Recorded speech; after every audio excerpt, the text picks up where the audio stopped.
Hey cousins, welcome back to Cooking with Hannah Soul and Happy New Year's. I hope everyone had a blessed and safe holiday. This is my very first video of the new year and we're jumping right back in with one of my favorite recipes, my Cajun Salmon and Shrimp Tower. Ooh, when I tell you I had a good old time making and eating all of this, I hope you do too. So we're going to jump right in and get started with the thing that's going to take us the longest to make, and today that is our garlic mash. So we're just going to cut up a few red potatoes, put it in a pot of water over medium-high heat, and let it do its thing while we go ahead and get everything else ready. Now for today, I did make my own Cajun seasoning, but you can always use store-bought. But in case you're feeling a little frisky, all the ingredients and measurements are going to be listed below. Now we're going to be adding a tablespoon of olive oil and 4 tablespoons of unsalted melted butter to our Cajun seasoning. We are going to mix it all up and get it all good and combined. And we're going to be using a pastry brush to go ahead and kind of lather this all over our salmon and shrimp, because I don't want not a nan piece of my salmon left unseasoned.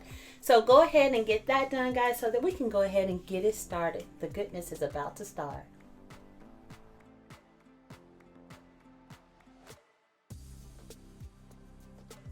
Now, once you're done giving that salmon all that good love, and make sure to give that shrimp some too.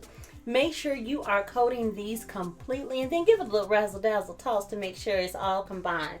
Other than that, we're ready to go. So we're going to be taking our skillet over medium-high heat and adding in about 3 tablespoons of olive oil, and then drop our salmon in.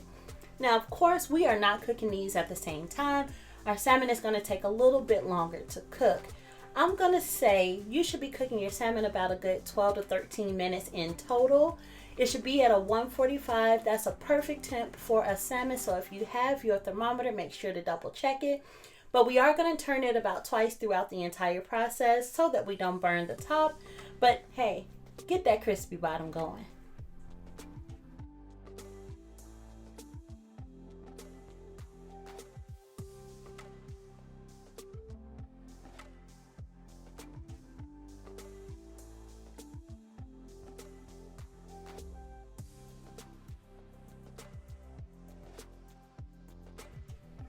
Now our salmon is just about ready. We probably have another 2 minutes to go. So now it's time for the magic.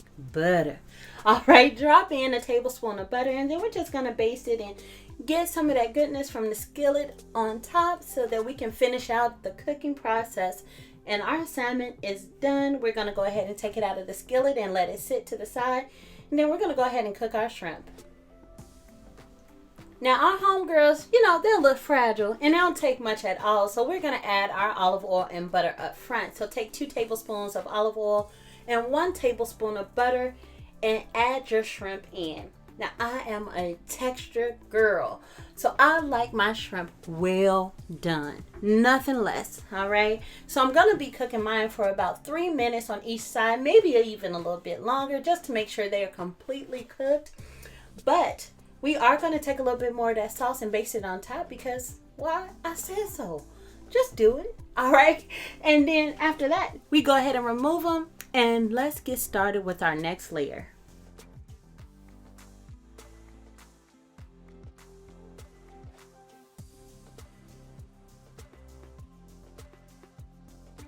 Now for our next layer, we're going to go ahead and start with our vegetable. I am using asparagus because I love it and I need it in my life. But you really can use any green vegetable that you like. I have used green beans and spinach and they all work terrific. So I'm just taking a tablespoon of olive oil, a tablespoon of butter, a tablespoon of already minced garlic, some salt and pepper, letting it do its thing over medium-high heat for about 5 minutes. And then I remove mine from the burner, but leave it in the skillet so that it still continues to cook very slow slightly. But I do like a little bit of a crunch to mine. So that's my little trick. Now let's get right into our Parmesan cream sauce. You're going to be taking 1 cup of heavy cream, a half a cup of chicken broth, and bringing it to a boil. For this, you only need 2 seasonings, a tablespoon of garlic powder and about a teaspoon of salt. Mix it all together. You are going to let your sauce start to reduce a little bit so it starts to thicken before you add your cheese. But once you add your cheese, your sauce is done. But the key here is to stir. It is so easy for that Parmesan to drop down to the bottom and get burned on the bottom. your sauce then turns into a clumpy mess. We don't want that. So just stir, baby. Stir it up. All right. So we are nearing the finish line. It looks like our potatoes have boiled up and they're ready to be drained. So we're going to drain them and return them to the pot over the heat and mash, mash, mash away. Now, I like a nice, light, smooth, and fluffy potato because don't nobody want them dry-ass potatoes and give you the yuck mouth and you be like, I need something to drink. We don't want that. So I added about 2 tablespoons of butter and about a half a cup of milk. But you really can do whatever your preference is. Some people like a thicker mash. Me, I like more fluffy. But go ahead and add what you like.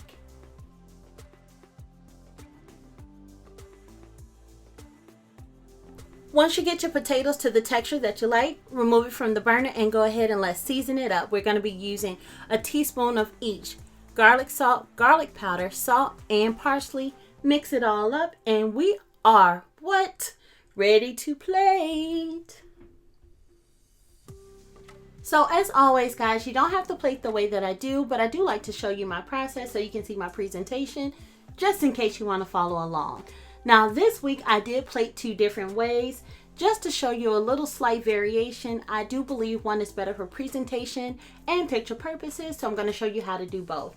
Now, because this is a layered dish, that's exactly what we're doing. So we're going to start with our mashed potatoes, then our asparagus or whatever vegetable you use, our salmon, then top our salmon with some shrimp, and then we're going to drizzle that Parmesan cream sauce on top. Now, I tell y'all, the Parmesan cream sauce is what takes this dish over the top, honey. I tell you, all of it together is just so good. Then you're going to use a little bit of parsley because we fancy. All right, but then you're done. But I'm going to show you how to do the other one. So it's real slight difference. We're still starting with our mashed potato, topping that with our vegetables, so our asparagus, and then our salmon. But this is where we're going to add that Parmesan cream sauce. This way, when you top it with your shrimp is still showing, and it's so beautiful on pictures. But as always, you're going to parsley bake it because that puts you in the bougie hall of fame, okay? But other than that, guys, we are done. I hope you enjoyed this week's tutorial. I always enjoy recording these for you guys. So make sure you like, comment, and subscribe. Share, tell a friend, tell everybody you know to come and subscribe. I'm here every Thursday, and as I always tell you guys, success is your birthright. I want you to go out there and get it.